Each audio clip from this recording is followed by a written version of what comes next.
सिया राम मैं सब जग जानी, करहु प्रणाम जोरी जुग पानी।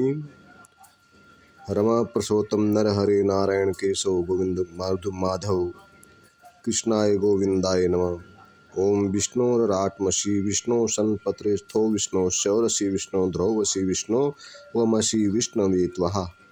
ओम नमो भगवते वासुदेवाय वासुदेव जगतपते आदि पुरुष परम्पार अलग परम पुरुषोत्तमाय नमः स्वाहा। जैसा कि हम पूर्व में बता चुके हैं कि हम जो भी चर्चा करते हैं शास्त्रों और पुराणों के माध्यम से आप लोगों तक पहुंचाते हैं, ताकि आप लोगों को इस चीज़ का ज्ञान हो कि हमारे धर्म ग्रंथों में क्या लिखा है। आज हम आपको बताने जा रहे हैं एकादशी, जो पाप मोचनी महा एकादशी है, जो चैत्र कृष्ण पक्ष में आती है, जिसके करने मात्र से अनेकों तरह के पापों का नाश हो जाता है। सियाराम सीताराम। जो भी चर्चा होती है वह शास्त्रों और पुराणों में प्रमाणिक होती है। आप ध्यान से सुने, जिसको सुनने मात्र से बड़े से बड़ा भय और पाप का नाश हो जाता है।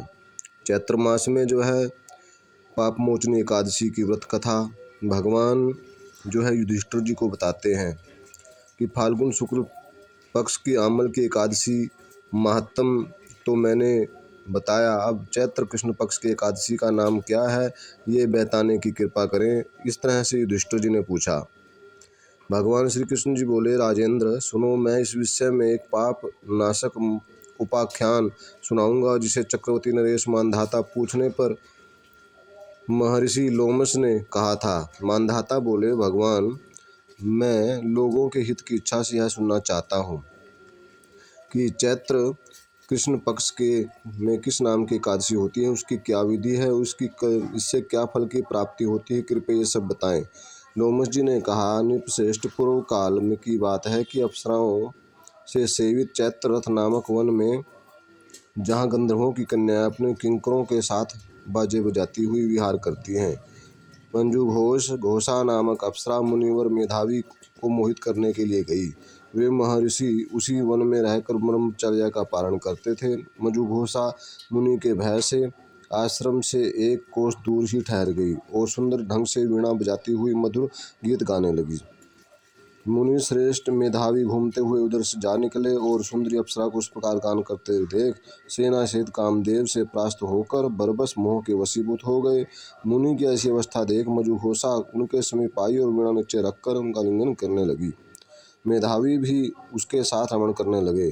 कामवश रमण करते हुए उन्हें रात और दिन का भी भान न रहा। इस प्रकार मुनि जनोचित सदाचार का लोप करके अप्सरा के साथ रमण करते उन्हें बहुत दिन व्यतीत हुए। मधुघोषा देवलोक में जाने को तैयार हुई। जाते समय उसने मुनि श्रेष्ठ मेधावी से कहा, ब्राह्मण अब मुझे अपने देश जाने की आज्ञा दीजिए।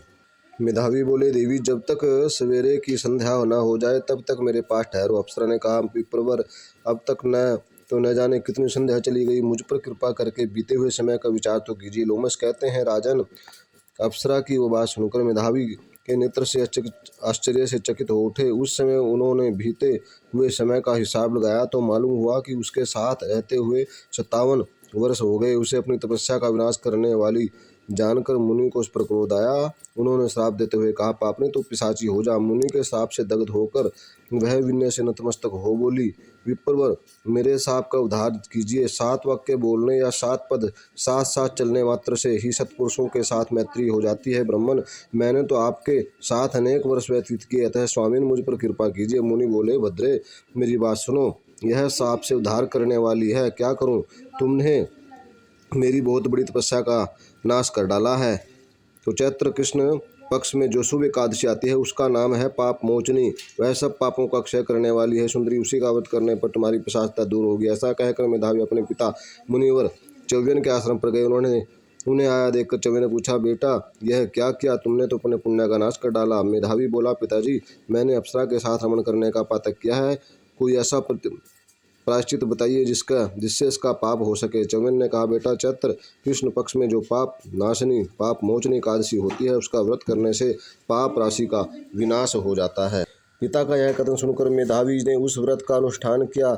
इससे उसका पाप नष्ट हो गया और वे पुनः तपस्या में परिपूर्ण हो गए। इस प्रकार मजुघोषा ने भी उस उत्तम व्रत का पालन किया। पाप मोचनी का व्रत करने के कारण वह पिशाच योनि से मुक्त हुई और दिव्य रूप धारणी श्रेष्ठ अप्सरा होकर स्वर्गलोक को चली गई। हे राजन, जो श्रेष्ठ मनुष्य पाप मोचनी एकादशी का व्रत करते हैं उनका सारा पाप नष्ट हो जाता है। इसके पढ़ने और सुनने से सहस्त्र गोदान का फल मिलता है। ब्राह्मण हत्या, श्रवण की चोरी, सुरापान, गुरुपत्नी गमन करने वाली महापातकी की भी इस व्रत के करने से पाप मुक्ति हो जाती है। यह व्रत बहुत पुण्यमय है।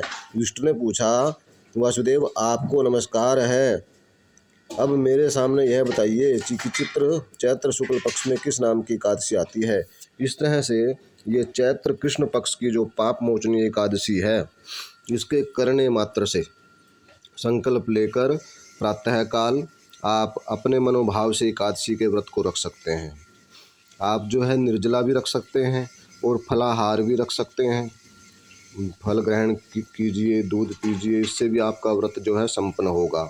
और जो रख सकते हैं तो बिना जल के भी रख सकते हैं, उसका पुण्य भी अत्यधिक रहता है। और अगर फलाहार से भी ना रख पाएँ और भोजन करने का मन करे तो ऐसी स्थिति में एकादशी व्रत करने का भी मन है तो एक समय शाम के समय जो है भोजन ग्रहण करें। तो इस तरह से ये एकादशी जो है पाप का नाश करने वाली है। ओम नमो भगवते वासुदेवाय सीतारामाय रामाय रामभद्राय रामचंद्राय वेदसे रघुनाथाय नमः।